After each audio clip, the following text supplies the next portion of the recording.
Perkenalkan, nama saya Monica Patricia Tanjung dengan NIM 123450073 dari kelas RA. Perkenalkan, nama saya Karisma Mustika Sari dengan NIM 123450034 dari kelas RA. Perkenalkan, nama saya Lia Hanainci Sasmita dengan NIM 123450089. Perkenalkan, nama saya Rimudi Siregar dengan NIM 123450063. Assalamualaikum warahmatullahi wabarakatuh. Perkenalkan, saya Tandi Widya Stuti dengan NIM 123450094 dari kelas RA. Di sini kelompok 9 praktikum ADS akan memberikan presentasi terkait tugas modul 4 mata kuliah analisis data statistika, modul 4 distribusi peluang kontinu. Baiklah, saya akan menjelaskan codingan untuk kasus nomor 1.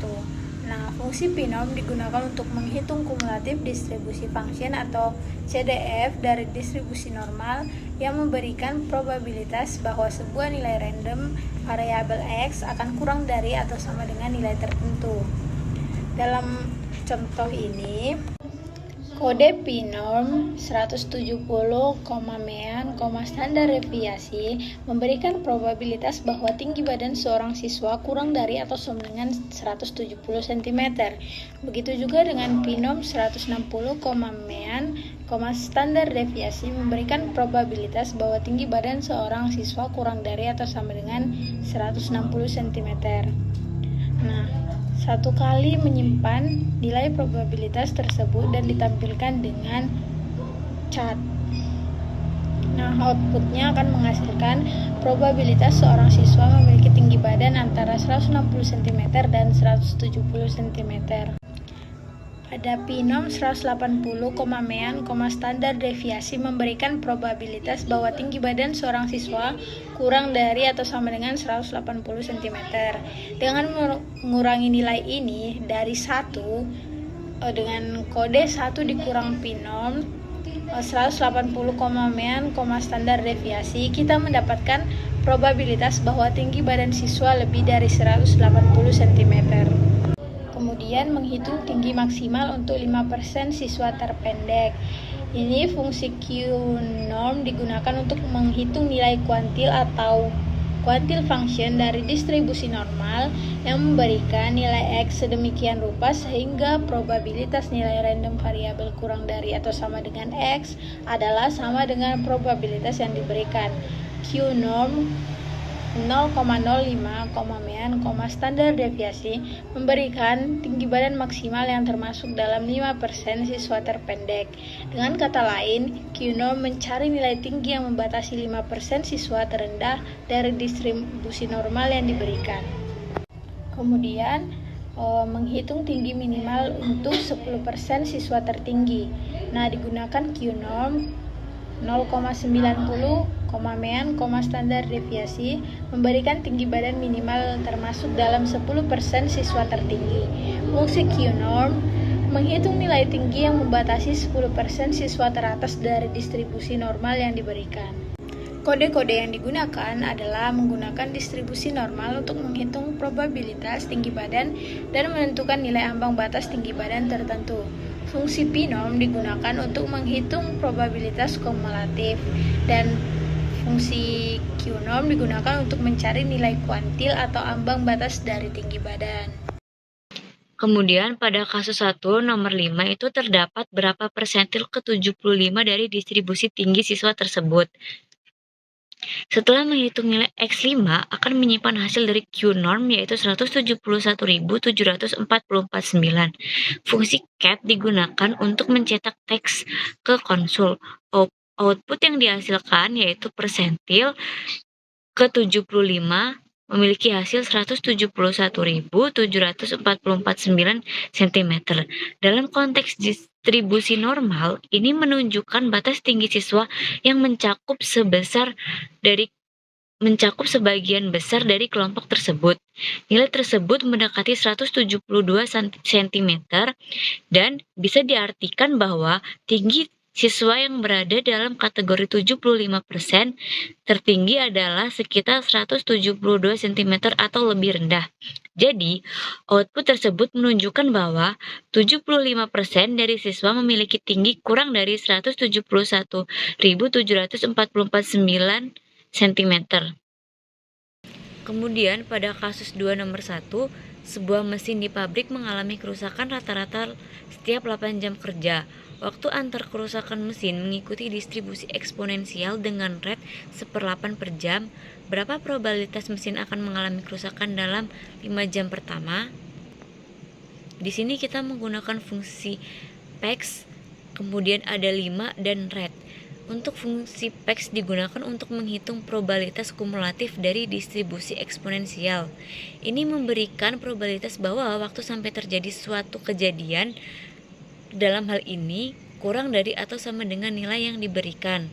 Kemudian 5 itu merupakan waktu yang kita gunakan untuk menghitung probabilitas, yaitu 5 jam. Kemudian rate itu merupakan laju yang sudah kita definisikan sebelumnya, yaitu 1/8 per jam. Maka output yang dihasilkan adalah sekitar 0,46473886. Ini berarti sekitar 46,47%. Kemungkinan bahwa mesin akan mengalami kerusakan dalam 5 jam pertama kerja. Angka ini menggambarkan seberapa besar kemungkinan kejadian kerusakan terjadi dalam waktu yang relatif singkat. Berdasarkan distribusi eksponensial yang menggambarkan waktu antar kejadian.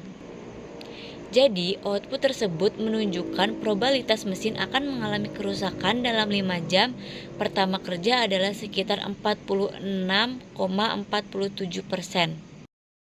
Lalu, pada kasus 2 nomor 2, itu terdapat berapa probabilitas mesin tidak mengalami kerusakan hingga 10 jam. Di sini kita menggunakan input PEC 10 dan rate. Untuk fungsi PEP sama seperti fungsi sebelumnya, yaitu menghitung probabilitas kumulatif dari distribusi eksponensial. Kemudian 10 itu merupakan waktu yang digunakan untuk menghitung probabilitas, dan rate itu merupakan laju kerusakan yang telah didefinisikan sebelumnya. Maka probabilitas atau hasil yang dihasilkan itu sekitar 28,65% atau 0,2865048. Kemungkinan bahwa mesin tidak akan mengalami kerusakan hingga 10 jam kerja. Angka ini memberikan gambaran tentang keadaan mesin dalam jangka waktu tersebut, menunjukkan bahwa ada cukup peluang untuk mesin beroperasi tanpa kerusakan dalam periode 10 jam.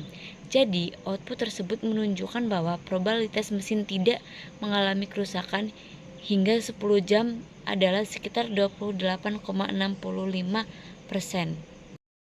Kemudian kasus 2 nomor 3 itu jika mesin telah beroperasi selama 6 jam tanpa kerusakan, berapa probabilitas kerusakan terjadi dalam 2 jam berikutnya. Di sini kita menggunakan Y⁻3, PEX 8 dan PEX 6.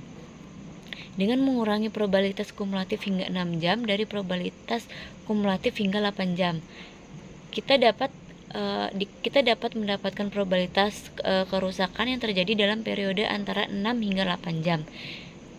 Setelah menggunakan perhitungan nilai Y3 menyimpan hasil dari PEC 8, PEC 6, yaitu memiliki hasil 0,1044871. Fungsi cat digunakan untuk mencetak teks ke konsonal. Kemudian ini berarti ada sekitar 10,45% kemungkinan bahwa mesin akan mengalami kerusakan dalam 2 jam berikutnya setelah beroperasi selama 6 jam tanpa kerusakan. Angka ini menunjukkan bahwa meskipun mesin telah beroperasi tanpa masalah untuk waktu yang cukup, masih ada kemungkinan yang cukup untuk kerusakan terjadi dalam periode waktu tersebut. Jadi, output tersebut menunjukkan bahwa probabilitas mesin mengalami kerusakan dalam 2 jam setelah 6 jam beroperasi tanpa kerusakan adalah sekitar 10,45%. Nah, di sini saya akan menjelaskan tentang kasus 2 nomor 4 dan juga 5. Pada kasus 2, soalnya adalah sebuah mesin di pabrik mengalami kerusakan rata-rata setiap 8 jam kerja. Waktu antar kerusakan mesin mengikuti distribusi eksponensialnya. Nah, di sini diberikan data bahwa rate-nya itu 1/8 per jam. Nah, pada soal nomor 4 itu pertanyaannya adalah berapa waktu rata-rata antar dua kerusakan mesin. Nah, di sini kami menggunakan shortcut yaitu Y4 kurang dari 1 per red cat. Waktu rata-rata antar kerusakan adalah Y4N. Nah, untuk penjelasan fungsinya sendiri, fungsi 1 per red ini digunakan untuk menghitung rata-rata waktu antar kerusakan mesin, yang mana ini adalah hasil dari kebalikan laju kejadiannya, sehingga hasilnya nanti yang akan didapat adalah rata-rata waktu antar kerusakan mesinnya. Selanjutnya, untuk soal nomor 5, jika perusahaan ingin mengganti mesin setiap 12 jam, berapa probabilitas mesin akan rusak sebelum penggantian dilakukan?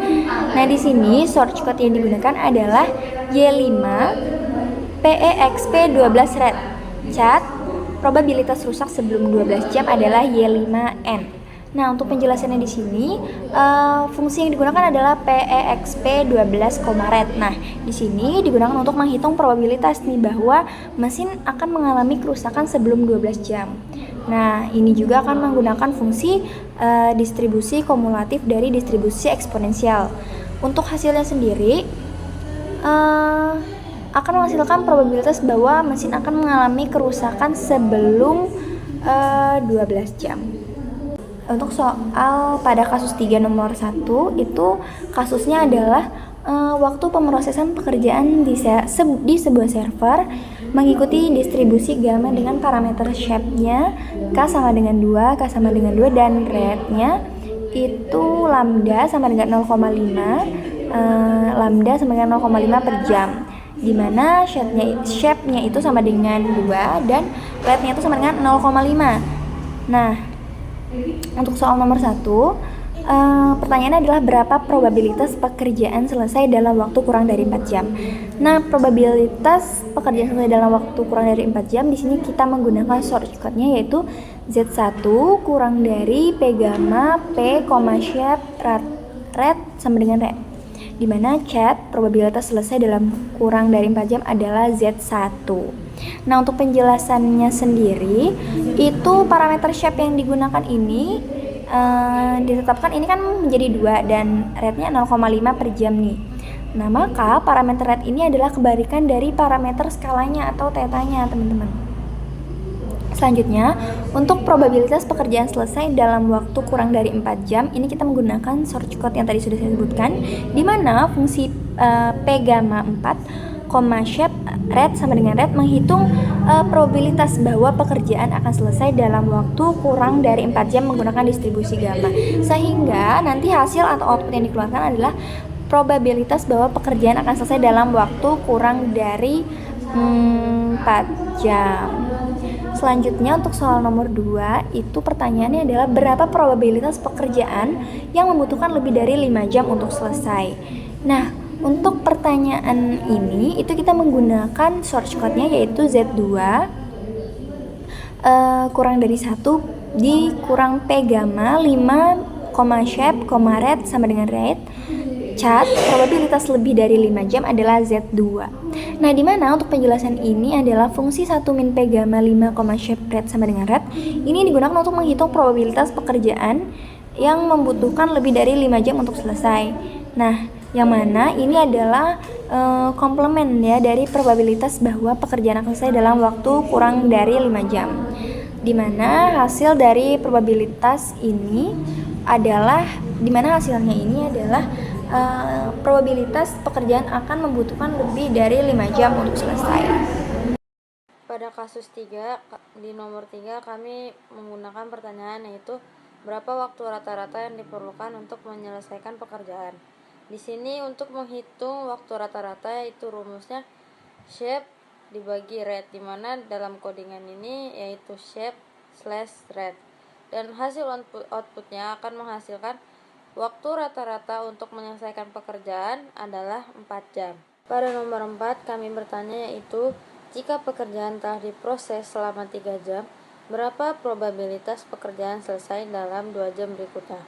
Di sini kita menggunakan fungsi P gamma, di mana P gamma dengan 5 jam pertama dengan dalam kurung P gamma fungsi dalam kurung 5 shape rate sama dengan rate dikurang fungsi P gamma dalam kurung 3 shape rate sama dengan rate akan menghasilkan output yaitu probabilitas setelah 3 jam selesai dalam 2 jam berikutnya adalah 0,26 42411 atau 26,4%. Dalam kasus 3 nomor 5, kami menggunakan pertanyaan berapa waktu yang diperlukan untuk menyelesaikan pekerjaan dalam 75% kasus.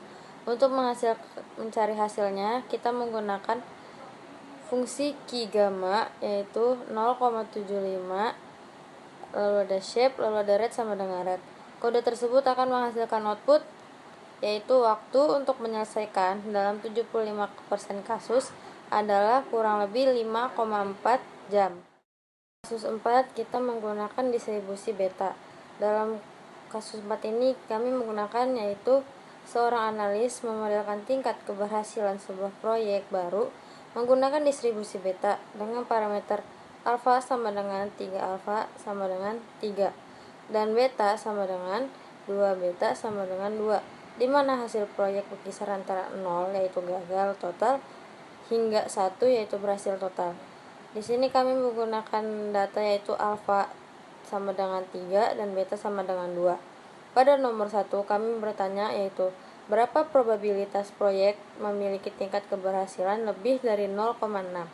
Di sini untuk mencari probabilitas karena probabilitas 0,6 kita menggunakan 1 dikurang P beta dalam kurung 0,6 alfa beta, di mana kode tersebut akan menghasilkan output probabilitas lebih dari 0,6 adalah 0,35233 atau 35,23%. Seperti yang disebutkan teman saya tadi bahwa hasil nomor 1 probabilitasnya adalah 0,5248. Pada kasus kedua ini seperti yang terlampir, berapa probabilitas proyek memiliki tingkat keberhasilan antara 0,3 dan 0,7. Setelah ditulis kodenya, hasil menunjukkan probabilitasnya adalah 0,568. Lanjut ke kasus 3, berapa nilai ekspektasi rata-rata tingkat keberhasilan proyek seperti kode yang sudah terlampir, dan setelah di-run ekspektasinya adalah 0,6. Dan untuk kasus keempat, berapa nilai modus dari tingkat keberhasilan proyek dalam kode yang terlampir dan setelah di-run hasilnya adalah 0,6666. Dengan kasus pada nomor 1, 2, 3, dan 4 menggunakan distribusi normal, eksponensial, gamma, dan juga beta menggunakan Excel. Nah, pada nomor 1 ini kita letakkan nilainya 165 dan juga 10. 165 dan juga 10. Lalu untuk soal nomor 1 pada kasus 1 menggunakan rumus sama dengan add norm titik DIST 170,165,10 true min at NORM titik DIST 160,165,10 true. Untuk soal nomor 2 pada kasus 1 menggunakan rumus sama dengan 1 dikurang at norm titik DIST 180,165,10 true. Untuk soal nomor 3 pada kasus 1 menggunakan rumus sama dengan at norm titik INV 0,05,165,10. Lanjut ke soal nomor 4 pada kasus 1 menggunakan rumus sama dengan at norm titik INV 0,05 Dan untuk soal terakhir pada kasus 1, cara mencarinya menggunakan rumus sama dengan @norm.inv 0,75, 165 dan juga 10. Selanjutnya untuk distribusi eksponensial pada kasus 2 untuk soal nomor 1 sampai 5. Di sini kita menaruh nilainya yaitu 0,125.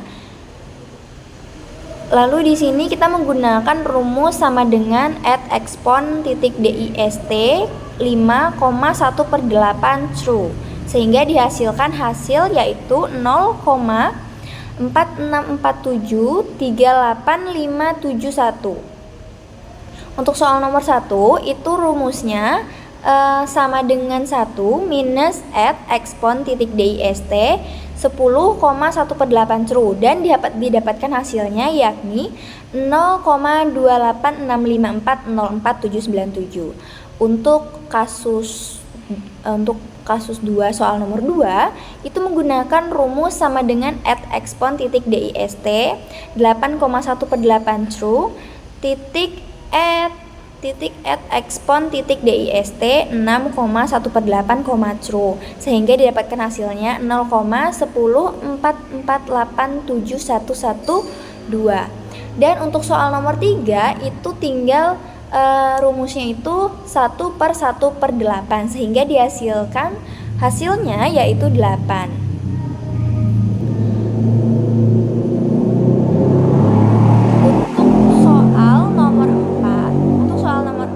Pada kasus 2 menggunakan rumus sama dengan @expon.dist dalam kurung 12,1/8 true, sehingga didapatkan hasilnya 0,77686984. Selanjutnya kita beralih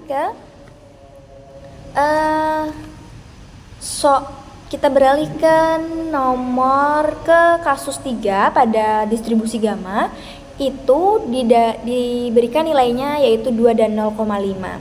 Selanjutnya untuk nomor 1 ini rumusnya sudah tertera sama dengan @gamma.dist 4,2,1/0,5 true. Untuk soal nomor 1 ini didapatkan hasilnya yakni 0,593999415. Untuk soal nomor 2 ini rumusnya sama dengan 1 min gamma.dist 5,2,1/0,5 true, sehingga didapatkan hasilnya 0,287297495. Dan hasilnya ini didapatkan yakni 2/0,5, sehingga dapatkan hasilnya yakni 4. Untuk soal nomor 4 pada kasus 3 pada distribusi gamma itu menggunakan rumus sama dengan @gamma.dist 5,2,1/0,5 true min @gamma.dist 3,2,1/0,5 true, sehingga didapatkan hasilnya yakni 0,2705-27905. Dan untuk soal terakhir pada distribusi gamma menggunakan rumus sama dengan @gamma.inv 0,75,21/0,5. Dan untuk soal terakhir, untuk kasus terakhir yakni pada distribusi beta, kita menggunakan nilai 3 dan juga 2. Dan untuk soal nomor 1 itu kita menggunakan rumus sama dengan 1 dikurang @beta.dist dalam kurung 0,632 dan true, sehingga didapatkan hasilnya 0,5248. Untuk soal nomor 2 rumusnya sama dengan @beta.dist 0,7,3,2 true min @beta.dist 0,332 true, sehingga didapatkan hasilnya 0,568. Untuk soal nomor 3 sendiri rumusnya tinggal sama dengan 3/3 plus 2, sehingga didapatkan hasilnya 0,6. Dan untuk soal nomor 4 ini rumusnya sama dengan 3 min 1/3 dalam kurung 3 plus 2 min 2, sehingga didapatkan hasilnya 0,667. Untuk soal terakhir pada distribusi beta itu menggunakan rumus sama dengan beta titik INV dalam kurung 0,9,3,2 dan didapatkan hasilnya yakni 0,857440683. Untuk penjelasan terkait distribusi normal eksponensial gamma dan beta menggunakan Excel mungkin cukup sekian dari saya. Dan apabila ada salah kata dari kelompok saya akhiri. Wabillahi taufiq wal hidayah. Saya mohon maaf dan saya akhiri. Wabillahi taufiq wal hidayah. Wassalamualaikum warahmatullahi wabarakatuh.